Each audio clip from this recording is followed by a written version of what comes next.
There's a board behind me, and on it is the Ten Commandments in French.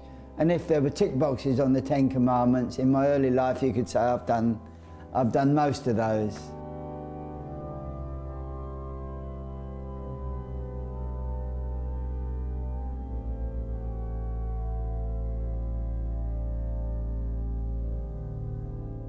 My name is Hugh.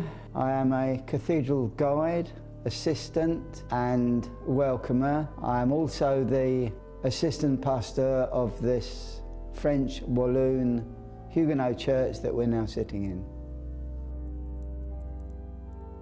Day to day, if I'm on duty as an assistant, it may involve staffing at the welcome desk, welcoming visitors to the cathedral, offering them information they may need, questions they come to us for, or taking visitors to specific areas that they've asked about.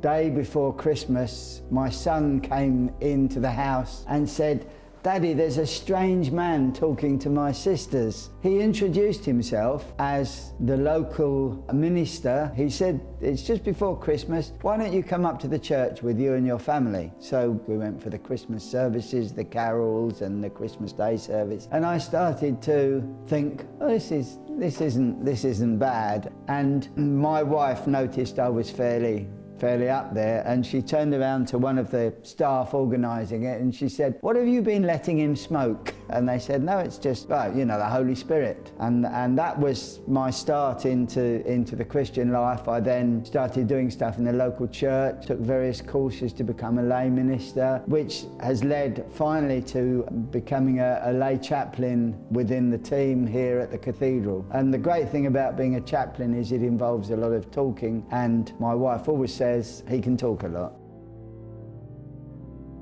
Emotionally, as a chaplain, where you talk to a visitor who may have some issues, but you talk to them and you are reacting with them. One little case, I talked to a gentleman who was only a young gentleman. He was relatively depressed, and he said, "Oh, the Holy Spirit has left me. I can feel that." We chatted. We had a experience called walking the labyrinth in the crypt. I said, "The Holy Spirit hasn't left you. You've missed where it's gone, And why don't you go and walk the labyrinth and have a chat with the guy there?" So I went. I just walked back into the crypt, and I heard this shout, "It's back! I've found the Holy Spirit. He's come back to me." So it was great, that was.